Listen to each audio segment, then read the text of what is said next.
Greetings! Gary here with a short story entitled Be Our Guest. Be our guest. They're singing again.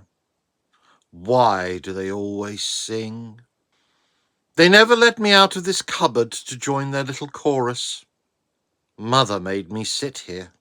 She said we were cursed because the master was rude once or twice. As if that was enough of a reason to lock us in these wretched shapes. Not that any of them dared raise their voice to him. Me, locked away.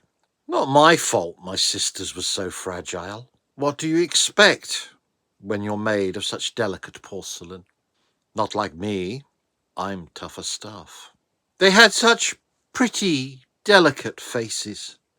Ruby lips, forever smiling, batting their painted eyelashes at that lecherous manservant, always simpering, always begging for attention. Well, not any more. Not after their little accident. So sad, really. They slipped from the shelf. Such a tragic fall. Nothing I could have done. I was asleep, after all. That's what I told Mother. When she found their shattered remains scattered on the floor, she couldn't tell cup from saucer. Just pale shards. Tiny cracks of china. Like I said, tragic. Chip, of course, never believed me, that little sneak. Always watching, spoiling my fun. Still, I managed to make the master's temper flare with a few tricks. Hawthorn pods ground between my cup and saucer. Seeds scattered in his breeches. Oh, the delight!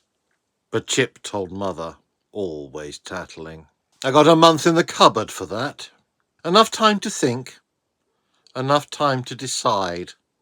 My little brother had to go. Harder without real legs, of course. We cups must shuffle and hop. Not like the chairs and the wardrobe with their pompous carved feet. No, Mother was kitchen staff, so we made it into a tea set bound to the castle. What if we leave the grounds? Would we turn back into humans? That's how I found out where the boundary was, and that it would kill us dead. I suggested a little walk to Charlotte.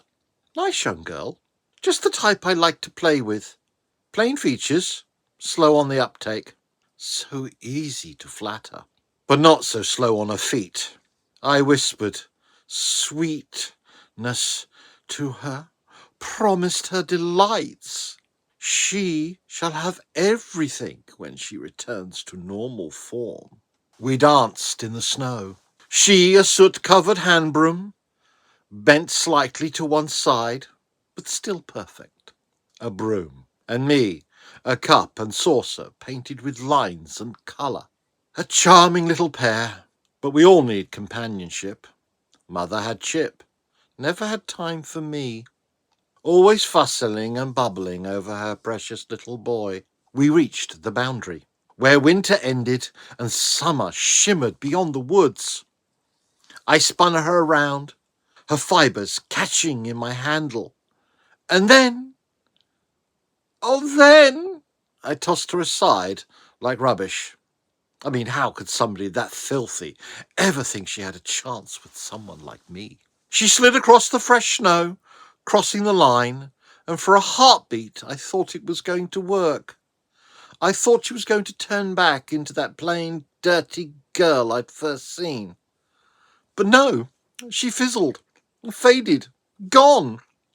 Not even a bristle left for my collection. The master's library was full of thousands of books, histories, science, medical texts. While he slept, and when I wasn't locked in the cupboard with Mother and Chip, I read. And I tested. Of course, Chip told Mother where I was. But what was the harm in reading, she would say. This is the question to consider. Is it murder to kill and dismember a household object? I wanted so badly to take that little footstool and pull out its stuffing, to see what it was really made of. But it was always too quick. Always hopping away, barking like a mad thing. So instead, A few feather dusters fell to my investigations.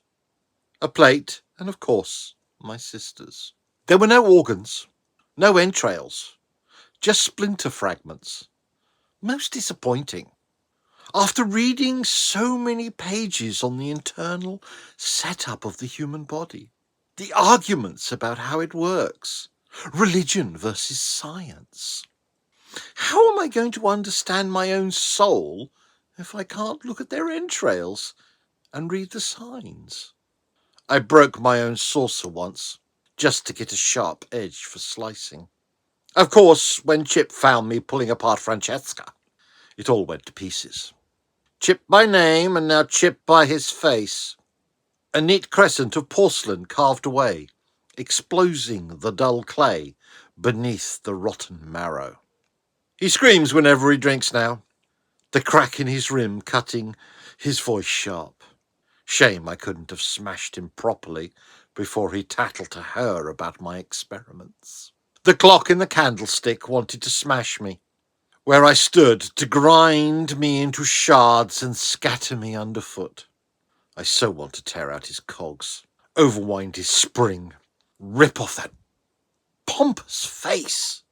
Their shadows loomed over me, heavy and righteous.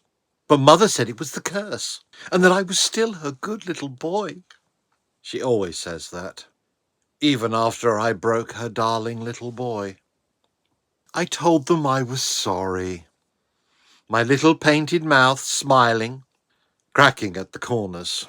They locked me in here, back of the kitchen, wood swollen with damp and old grease, the dark pressing so tightly I can hear my own glaze crackling. Sometimes Mother comes. Sometimes she sings through the door, her voice trembling like steam rising from a kettle. But not now. Not now they have somebody else to sing to. A real person. A girl. I can hear the footsteps, the laughter. They sing for her, the stranger. I wonder what her entrails look like. I can imagine peeling her open, like I did with Francesca. Not stuffing and cloth this time. No, sickly ropes of intestines, sliding over my rim, lungs like damp sponges, a heart thudding in my saucer, painting me red. I need to get out. Just a crack in the door. Just one chance. Then I can play. Have fun, people.